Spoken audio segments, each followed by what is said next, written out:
નમસ્તે ખેડૂત મિત્રો, મારું નામ વિશાલ છે. કિસાન ડેરી ગુજરાતમાં આપનું સ્વાગત છે.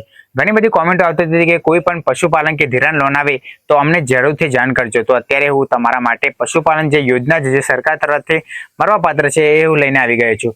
આમાં 4 લાખ રૂપિયા સુધી તમને મળવાપાત્ર છે. તો કેવી રીતે મળવાના છે, આમાં શું પ્રોસેસ રહેવાની છે, કયા ડોક્યુમેન્ટની જરૂર પડશે, તમામ માહિતી આ એક જ વિડીયો તમારે જોવા લાયક છે, જે બધું તમને માહિતી મળી જશે. ચાલો વિડીયોની શરૂઆત કરી. પણ જો તમે અમારા ચેનલ પર પહેલી વખત આવ્યા હોય તો ચેનલને લાઇક કરી સબસ્ક્રાઇબ કરવાનું ભૂલતા નહીં, જેનાથી અમને બહુ સારો સપોર્ટ મળશે, જેના કારણે અમે તમારા માટે નવા વિડીયો સાચી માહિતી જે હશે એ પૂરતા તમારા સુધી લાવતા રહીશું. તો ચાલો વિડીયોની શરૂઆત કરી. સૌપ્રથમ વાત કરીએ કે આજે પશુપાલન ધિરાણ લોન છે એ કોના માટે છે. તો હા, સૌથી પહેલા હું તમને વાત કરું કે જે ઠાકોર કે કોળી સમાજમાંથી આવે છે આ સમાજના લોકો માટે આ યોજના છે. બીજા સમાજ માટે પણ છે, જે હું તમને આગળના વિડીયોમાં બતાવીશ. તો તે માટે તમારે ચેનલને સબસ્ક્રાઇબ કરી રાખવાની છે. ઠીક છે. હવે વાત કરીએ કે ઠાકોર અને કોળી સમાજમાંથી જે લોકો આવે છે એમને આ જે યોજના છે મળવાપાત્ર છે. સૌથી પહેલા આ યોજનાનું જે નામ છે એ સમાજ વિશે જ છે, એટલે કે તમારે ઠાકોર અને કોળી જાતિના જે પશુપાલકો છે એમને મળવાપાત્ર છે. તો સૌથી પહેલા કોને મળવાપાત્ર છે એમાં પણ થોડો ક્રાઇટેરિયા છે. તો 4 લાખ સુધી ધિરાણ મળી શકે છે અને આમાં કોઈ પણ વાત કરીએ કે સૌ પ્રથમ તો 2 પશુઓ માટે મળે છે. પશુઓ અને કેટલ શેડ બનાવવા માટેની લોન છે જે તમે લઈ શકો છો. ઠીક છે. હવે વાત કરીએ કે જે મેક્સિમમ મેં તમને વાત કરી 4 લાખ, તો તમને મિનિમમ 2 પશુઓ માટે શરૂઆતના તમને 1,40,000 સુધી મળવાપાત્ર છે આ લોનની યોજના. હવે આમાં કયા ડોક્યુમેન્ટની જરૂર પડશે અને એવું હું તમને વાત કરું. તો આમાં ડોક્યુમેન્ટને આપણે જો લિસ્ટ બનાવીએ તો ડોક્યુમેન્ટમાં જે લિસ્ટ છે એમાં આધાર કાર્ડ, રેશન કાર્ડ, ચૂંટણીનું ઓળખપત્ર એટલે કે ચૂંટણી કાર્ડ, વાર્ષિક આવકનો દાખલો. વાર્ષિક આવકના દાખલામાં 3 લાખથી ઓછી તમારી વાર્ષિક આવક હોવી જરૂરી છે.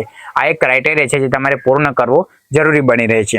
બીજી વસ્તુ કે રહેઠાણનો પુરાવો એટલે કે વીજળીનું બિલ, લાયસન્સ, ચૂંટણી કાર્ડ, રેશન કાર્ડ, કોઈ પણ એક ગમે તેમાંથી એક પણ હોવું જરૂરી છે.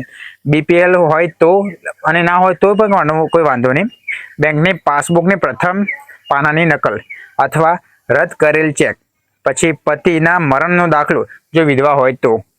અગાઉ આ યોજનાનો લાભ લીધો નથી તે અંગેનું બાંયધારી પત્ર. આ જે બાંયધારી પત્ર છે એ તમને બેંક કે પછી જે તમે દૂધ ભરો છો ત્યાં ડેરી તરફથી મળી શકે છે. અને હા, કોઈ આવે તમે સરકારની બીજી કોઈ પણ મતલબ આવી યોજનામાં ભાગ લીધો હશે તો તમને આ યોજના મળવાપાત્ર નથી, એનું ખાસ ધ્યાન રાખજો. પણ જો તમે કોઈ પણ પહેલા આવી વધુ પ્રમાણે આ પ્રકારની જે યોજના છે એનો લીધો નથી તો તમને આ યોજના મળવાપાત્ર છે. સૌપ્રથમ વાત કરીએ કે આમાં તમને ફાયદો શું રહેવાનો છે. તો જે 1,40,000 જે તમને મળવાના છે 2 પશુ લાવવા માટે, એ તમને એકદમ ઓછામાં ઓછા વ્યાજ દર તરીકે મળવાનું છે.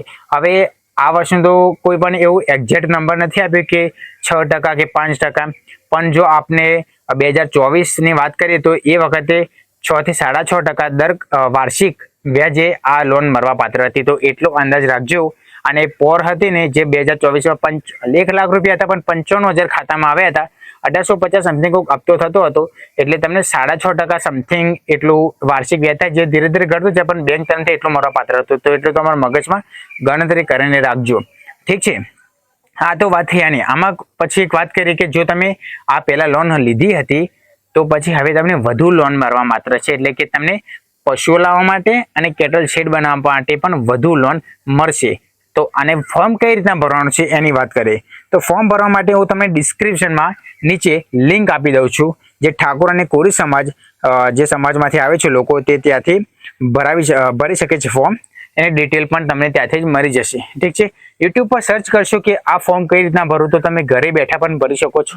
જો ના ભરી શકતા હોય તો કોઈ પણ નજીકના સાયબર કાફેમાં જઈને ભરાવી શકો છો. ઠીક છે. આ બધું તમારે પ્રોસેસ સમજવાની છે. બીજી વસ્તુ, ઉંમર મર્યાદા શું છે. તો ઉંમર 21 થી લઈને 50 વર્ષની વચ્ચેના ગાળામાં એક રેશન કાર્ડ ઉપર કોઈ પણ વ્યક્તિ જે દૂધ ભરાવતો હોય એ લોકો લઈ શકે છે લોન. ઠીક છે.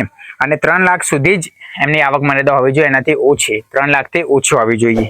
આ બધા છે. અને અરજદાર કે તેના કુટુંબના કોઈ પણ સભ્ય સરકારની કોઈ પણ યોજના હેઠળ અગાઉ ક્યારેય ધિરાણ મેળવેલ ન હોવું જોઈએ. આ વસ્તુ છે. એટલે આ જ મતલબ આ જે સ્પેસિફિક છે એમાં.